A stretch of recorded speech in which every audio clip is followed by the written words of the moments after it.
what are the things that we do that solves pain points for customers? You know that your customer is struggling with certain things. What can you actually do to solve those problems? What are your features? Not just like what is the feature of your product, but what processes does it solve things for your business? And so if you know where that intersection is deeply, and you can make a list of all the things that fall in the middle of that Venn diagram.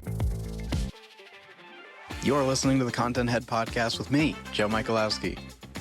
In each episode, I'll talk through one concept you should know if you want to build a sustainable content engine for your B2B tech company. Listen in for lessons on how small, scrappy marketing teams can use content to drive more pipeline and revenue. Thanks for joining me to nerd out about all things content strategy. Let's get into it.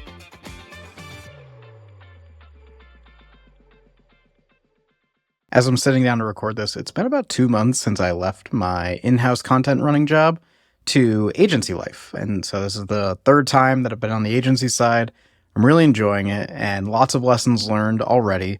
But there's one thing I want to focus on today. And I kind of came to this conclusion because when I started, so for the first month or so, I dove straight into client calls. I told everyone on the team, like, add me to all of your client calls. It's like 30 plus clients. And so I'm just like in back-to-back meetings every day, getting a crash course in everything that all of these clients had going on. And what I saw was that a lot of folks were focusing on problems that were, 3, 4, 5 steps away from where like they currently were. And I particularly saw this on the content side. So it's something I wanted to talk about. And so everybody kind of wanted to be the world's next big show. They look at their idols in content. For me, it'd be like anything produced by the Ringer. For some people, not particularly for me, but it's like, you're looking at like in-person recordings, like a Joe Rogan podcast, or even if you're like on the written content side, if you're like starting from scratch and you're looking at like an intercom or like a HubSpot and you're like, I'm going to be that. Like, it's a very normal problem to have of kind of like looking way out ahead of where you currently are and thinking like, how do I get there versus like taking those initial steps. And I think it's really about getting the fundamentals right. And so this is not an unfamiliar problem to me. I started my content career listening to Jay Acunzo's Unthinkable podcast. And so if you haven't listened to it, I would highly recommend it. Even the older episodes is probably from, 2016, 2017 maybe.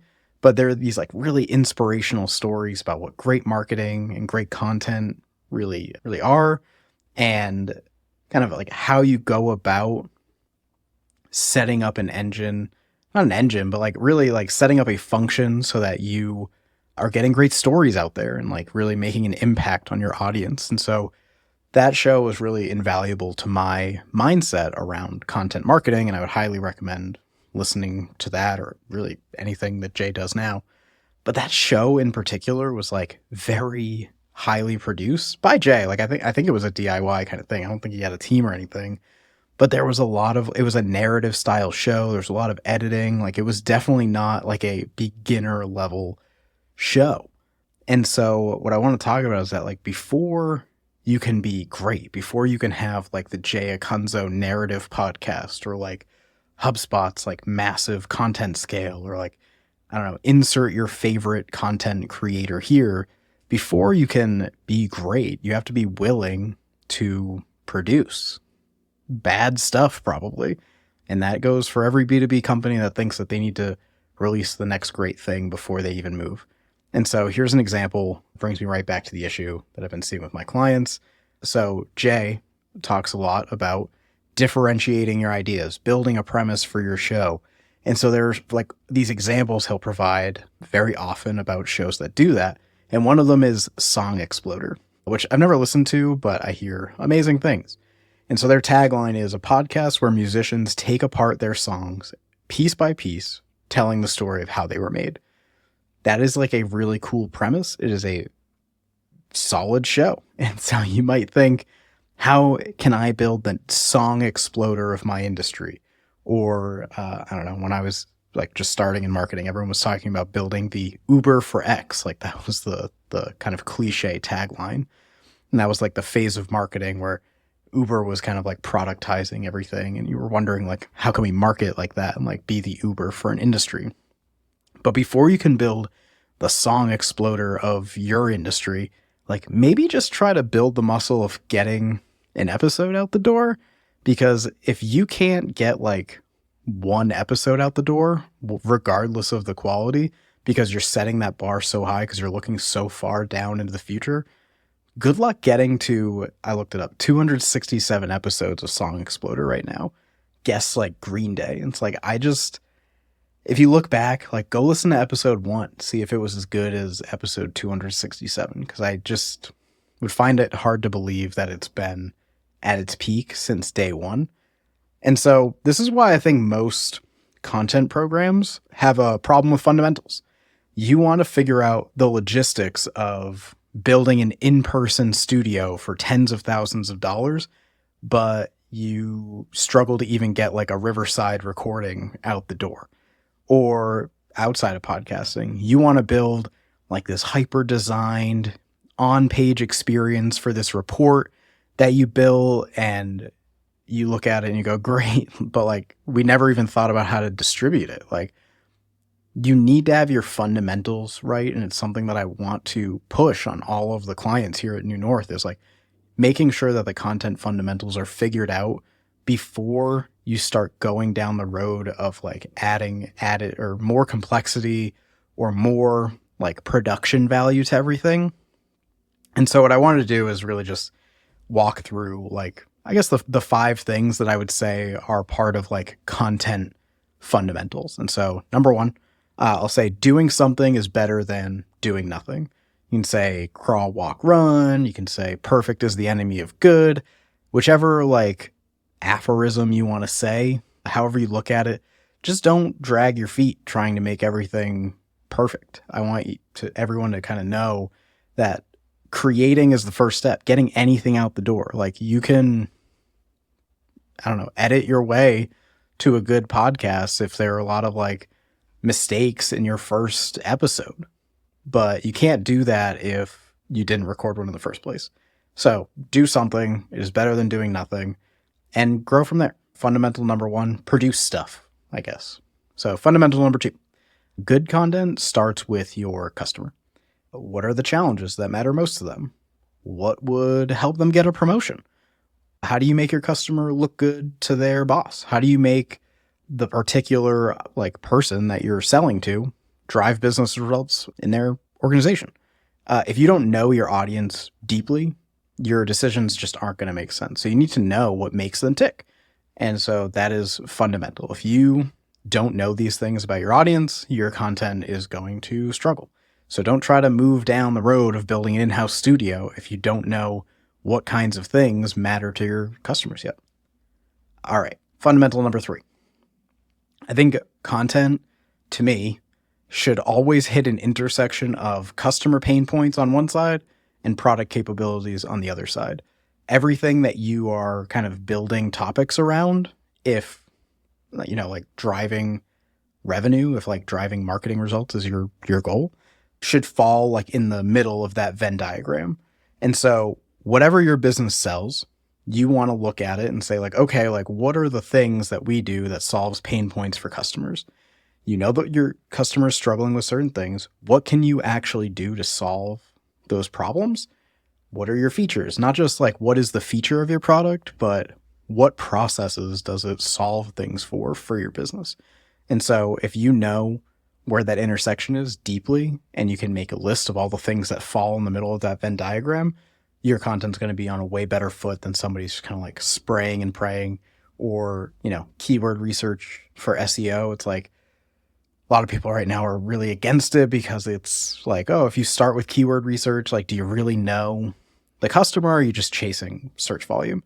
And so that's why if you know that intersection, then you can do your keyword research, or you can do topic selection and know that you're going to be in the right spot for something your customers care about and something that is relevant to your business.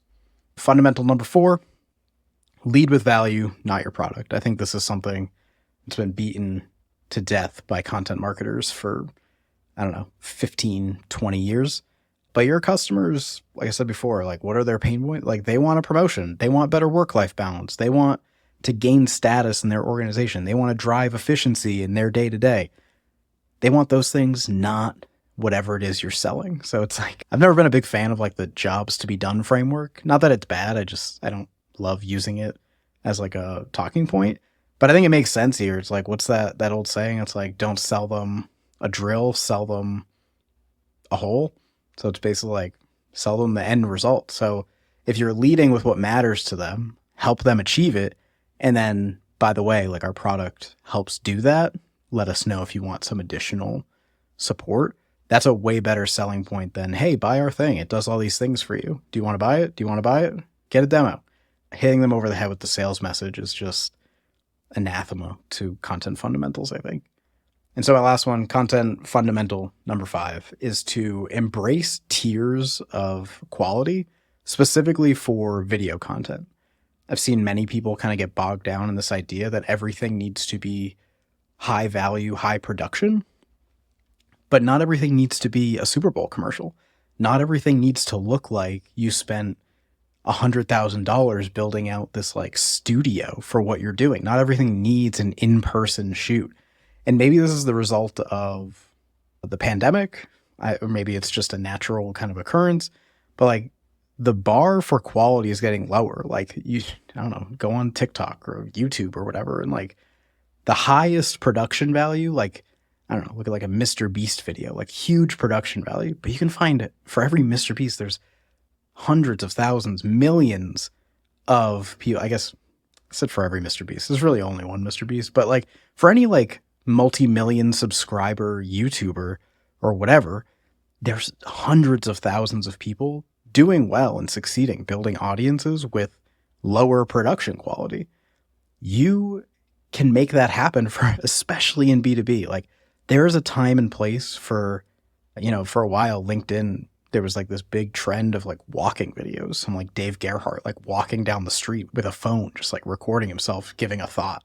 It's like, you don't need to be in a studio to get content out the door. Like volume matters. It's not everything, but it does matter. So embrace the idea that production quality has a limit. Like pick and choose your times to go high volume, produce lower quality things, get things out the door, and then also sprinkle in the high production stuff. Like you can't afford to do all that for everything anyway.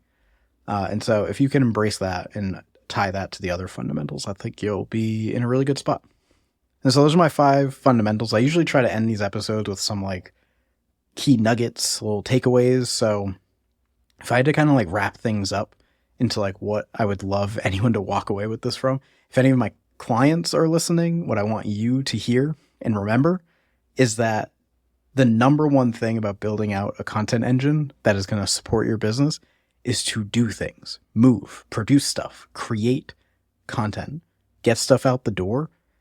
Not everyone's going to see it. It is not going to crush your brand to have like a video that people don't love that much. Like if you try something, you have a topic that didn't resonate very well, great, move on to the next one.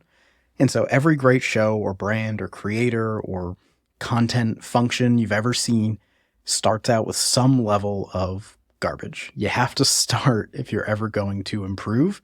And so don't stall your content engine out waiting for it to be perfect. So that's my plea to you, is to just produce stuff. Have a plan, have the fundamentals in place, know that the topics are relevant, have like a good idea of where you're going, but don't let perfect get in the way of doing something. Because if you're not doing anything, if you're not getting anything out the door, you're not going to see any marketing results. It's just not going to happen. So best of luck, and I'll see you on the next one.